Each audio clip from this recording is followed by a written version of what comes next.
दो बंदे मुसल्लह अफराद अंदर एंटर होते हैं और असले के ज़ोर पर वो मुझे बरहना करके मेरी वीडियोस बनाते हैं, नाजेबा वीडियोस बनाते हैं। ठीक है, मैं सोच ही रहा था कि यार आप किसी के साथ भी अगर ऐसा मसला हो ना तो शायद ज़मीन बोस हो जाए, सामने ना आए कि यार पता ही ना चले कि मैं कौन हूँ, मैं कहाँ रहता हूँ।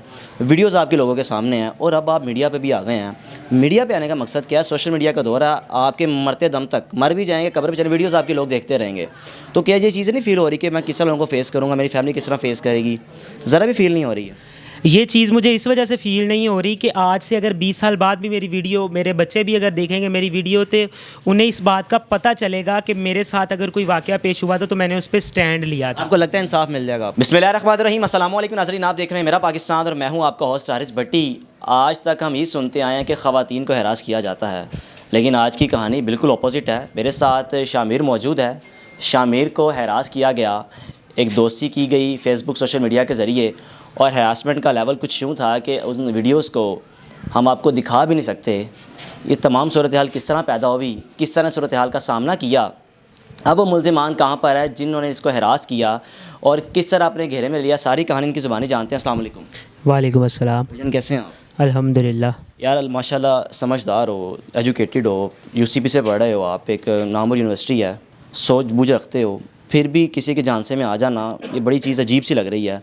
उन्होंने फंसाया किस तरह आपको? जी बिल्कुल ऐसे ही है। किसी के झांसे में आ जाना और किसी के साथ दोस्ती करके इस तरह कर लेना, वो बड़ी एक वो लगता है कि हमारे माशरे में ऐसे हो नहीं सकता, या ऐसे बहुत सारे ग्रोह हैं जो इस तरह कर रहे हैं।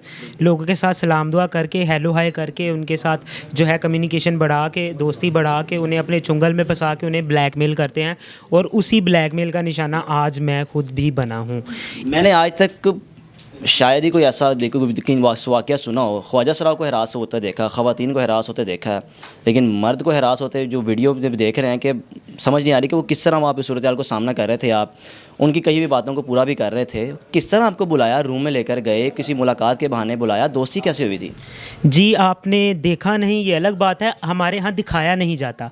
असल मामला ये है, क्योंकि कल भी मेरे साथ ये मामला हुआ। जो पुलिस में मुहर्रर था ना, मुझे कहता है कि इसके ऊपर कोई दफ़ा लगती नहीं है, अगर तू लड़की होता तो शायद हरासमेंट का केस बनता। अच्छा। This is what he said to me. Then I realized कि यहाँ लड़की और लड़के, औरत और मर्द, बच्चे और बूढ़े में कितनी तफरीक है। जो कानून बच्चे के लिए है वो और है, बड़े के लिए और है, लड़की के लिए और है, लड़के के लिए और है। लेकिन लॉन्ग स्टोरी शॉर्ट ये हुआ कि उन्होंने मुझे बुलाया, मैंने उनके साथ कम्युनिकेशन हुई, दोस्ती हुई, व्हाट्सएप पे रब्ता हुआ। मैं उनसे मिलने के लिए जोहर टाउन में मौजूद अल्लाह गोल चक्कर पे गया, उनसे मिलने गया। उन्होंने मुझे बोला कि आप मेरे फ्लैट पे आ जाएं। मैं उनके फ्लैट पे चला गया, और जैसे ही फ्लैट पे गया हूँ, राइट आफ्टर 1 और 2 मिनट्स दो बंदे मुसल्लह अफराद अंदर एंटर होते हैं और असले के ज़ोर पर वो मुझे बरहना करके मेरी वीडियोज़ बनाते हैं, नाजेबा वीडियोज़ बनाते हैं। ठीक है, जिसने दोस्ती की वो खातून थी या ख्वाजा सरा था? वो जी ख्वाजा सरा था। पहले प्रिटेंड किया कि वो लड़की है, उसके बाद वो ख्वाजा सरा निकला, और फिर जेंडर डिस्क्रिमिनेशन से हट के मैंने कहा चलो सलाम दो है तो देयर इज़ नथिंग। वीडियो में जो साथ लड़का बैठा हुआ है वो कौन है? जो वीडियो में साथ लड़का बैठा हुआ वो लड़का है जिसने मुझे नीचे से रिसीव किया था लाहू गोल चक्कर से कि आप हमारे फ्लैट तक आ जाएं। मैंने उसे बोला कि भाई इधर ही मिले, तो उन्होंने कहा नहीं हमारा फ्लैट इधर है तो आप इधर आ जाए। तो उसी लड़के के साथ मेरी वीडियो बनाएगी। वो लड़का उनका अपना कारिंदा, प्री प्लान्ड वीडियो बनाई उन्होंने। वीडियोस का हर जगह गर्दिश करना किस तरह? एक तो पैसों की डिमांड भी पूरी भी कर दी, वीडियोस लोगों तक पहुंची कैसे? वीडियो इस तरह लोगों तक पहुंची कि रात के तकरीबन 4 बजे का टाइम था, और वो मुझे कह रहे थे इस टाइम पैसे मंगवा, और उस टाइम पे पॉसिबिलिटी नहीं थी पैसे कहीं से भी मंगवाना। वो हो सकता था सुबह से 9-10 बजे। तो उन्होंने मेरे दोस्तों को, मेरे घर वालों को, रिश्तेदारों को थ्रेट करने के लिए वीडियोज़ मेरी सेंड की कि अब जो है इनका जो है हवास बाख्ता होंगे अब इन लोगों के, तो अब ये किसी ना किसी तरीके से कोई ना कोई हीला वसीला करके ये लोग पैसे भेजेंगे किसी ना किसी तरीके से। तो फिर भी सुबह के 7-8 बज चुके थे, क्योंकि पैसे उन्होंने कहा अकाउंट में आने, और इस बात पे इंसिस्ट कर रहे थे कि पैसे अकाउंट में ही आने चाहिए। तो वो एक आसरा नहीं बन रहा था कि पैसे अकाउंट में किस तरह आए। पैसे ओब्वियसली सुबह 9 बजे बैंक खुलते हैं, दुकानें 9 बजे खुलती हैं, तो किसी भी तरीके से पैसे उस टाइम पे आ सकते थे।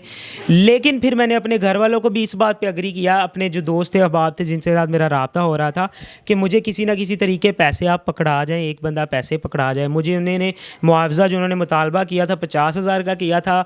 मैंने उन्हें बोला कि मैं स्टूडेंट हूँ, करते कराते मुझे कहता चल 30,000 दे। 30,000 तो कहता नहीं हो तू 20,000 रुपया दे, 20,000 दे रहेगा तो इत्थों जाएगा, इस तो अलावा तू जा नहीं सकता। पैसे दे दिए थे फिर भी वायरल हो गई। जी बिल्कुल, मेरी वीडियोस जो थी पैसों का सारी रात अरेंज हो रहा था। मैं खुद स्टूडेंट बंदा हूँ ना, मेरे अकाउंट में तो 20,000 नहीं होता और आपके अकाउंट में भी यकीनन 20,000 रुपया नहीं होगा।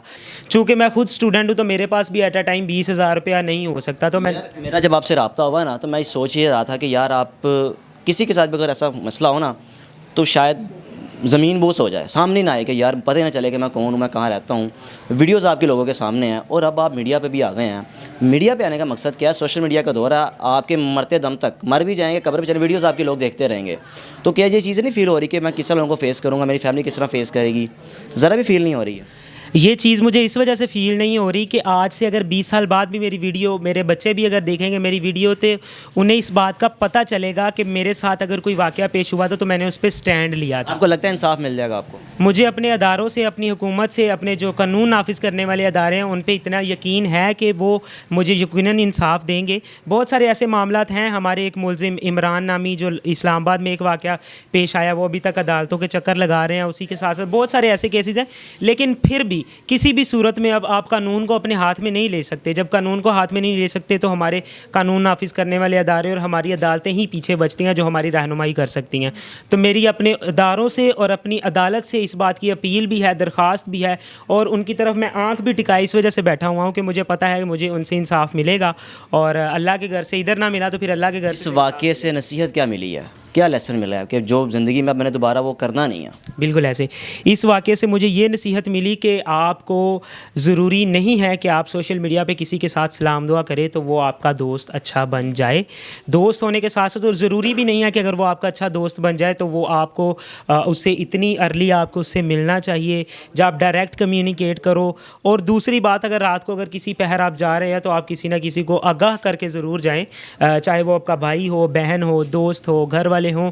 और अगर आपके साथ फिर इसके साथ अगर आपके साथ हो भी जाता है, मैंने ज़िंदगी में सीखा अगर आपके साथ हो जाता है ऐसा वाक़या तो कभी भी लोग अपनी इज़्ज़त के मामले में, अपने घर के मामले, हर किसी की अपनी सिचुएशन होती है, उसके अकॉर्डिंग चलते हैं। आखिर में सिर्फ ये पूछना चाहूँगा, जो हरकत वो कर रहे थे, मैं समझता हूँ कि वो नहीं, आप देख नहीं सकते जो सूरत हाल वो चल रही थी, आप उनकी कही भी बातों को कर रहे थे, पूरा कर रहे थे। उस वक्त क्या सोच थी कि मार दूं इनको या मैं खुद मर जाऊं कि यार ये करवा क्या रहे हैं मेरे से?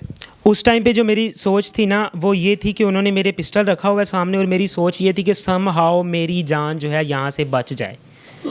एट एनी कॉस्ट, मुझे पैसे देने पड़े, मुझे कुछ भी करना पड़े, मुझे यहाँ से एक दफ़ा निकलना है। ठीक है, ठीक है। बिल्कुल, ये शामिर की आपने गुफ्तगू सुनी और इस वाक़े पर जितनी मज़म्मत की जाए मैं समझता हूँ उतनी कम है।